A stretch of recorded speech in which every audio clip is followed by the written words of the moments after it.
محمدا পরিশুদ্ধ করব, 2 নম্বর হালালটাকে কুরবানি করব, 3 নম্বর আল্লাহর নামে কুরবানি করব। কোন ব্যক্তির নামে কুরবানি করবে না, কুরবানি কার নামে হবে? আল্লাহর নামে। তাকুলু বিল্লাহ। এটাতে একটু ভুল হতে পারে, লাগতে পারে, এটা স্বাভাবিক, এটাই স্বাভাবিক। এই জন্য প্রতিটা বলে দেয় আমরা হাতকে ছেড়ে দেব, আবার আল্লাহু আকবার বললাম দ্বিতীয়বার, তাই না? সব মিলে এটা চতুর্থ কিন্তু একটা তাকবীর, শুরু তাকবীর, আর 3টা অতিরিক্ত তাকবীর দিলাম, কি হাত ছেড়ে দিয়ে আপনি বাইরে অন্যান্য নামাজের মতো আমরা সূরা কেরাত করবো, রুকু সেজদা করবো, রুকু সেজদা থেকে উঠে আবার আমরা সূরা ফাতিহা করবো, সূরা মিলাবো, সূরা মিলানোর পর আল্লাহু আকবার বলে হাতকে ছেড়ে দেব। আমরা সকলে কেউ খালি দেবেন না, অন্তত পক্ষে 10 টাকা হলেও আপনি এখানে এসেছেন আল্লাহ স্বাগতম। আপনাদেরকে দেখে আমাদের অত্যন্ত আনন্দ হচ্ছে, আপনারা সবাই উপস্থিত হচ্ছেন। আমি আপনাদের কাছে অনুরোধ করবো, আগামী ঈদে আপনারা সবাই একটু আগে আসবেন। আমাদের যে খতিব সাহেব, আমার ওনাকে দেখতে এখানে দূর থেকে ছোট মনে হচ্ছে, অত্যন্ত বড় মনের মানুষ, একজন লার্নেড খতিব সাহেব। উনি আমাদেরকে নসিহত করার জন্য যথেষ্ট সময় পাচ্ছেন না, তার কারণ হলে আমরা দেরিতে করে আছি। আশা করি আমরা ভবিষ্যতে দিবেন। এবং ইতিমধ্যে এই প্যান্ডেলের জন্য আমার বন্ধু সে লন্ডন থেকে দিন আগে বলছে সে 10,000 টাকা দিবে।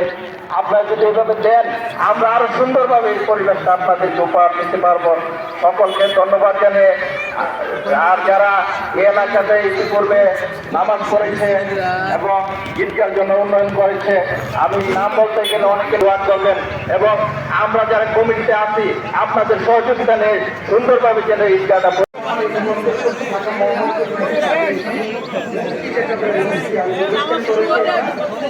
বাংলাদেশ ইসলামিক রিসার্চ সেন্টার হাদিসের উপর আমি সূচিত করেছি বাংলাদেশ ইসলামিক রিসার্চ সেন্টার থেকে। এরপরে আমাদের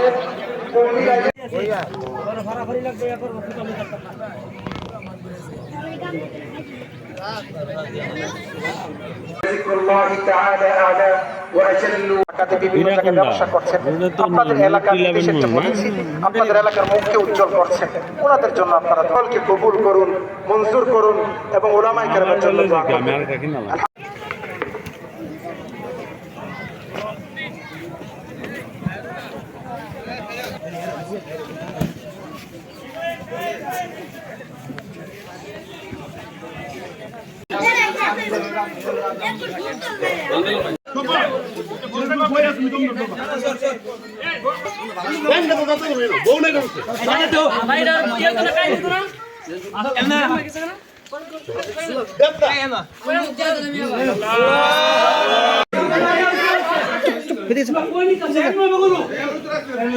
গুরু কি আছে? গুরু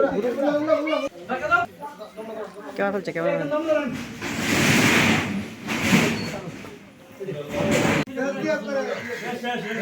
হরিণ হরিণ হরিণ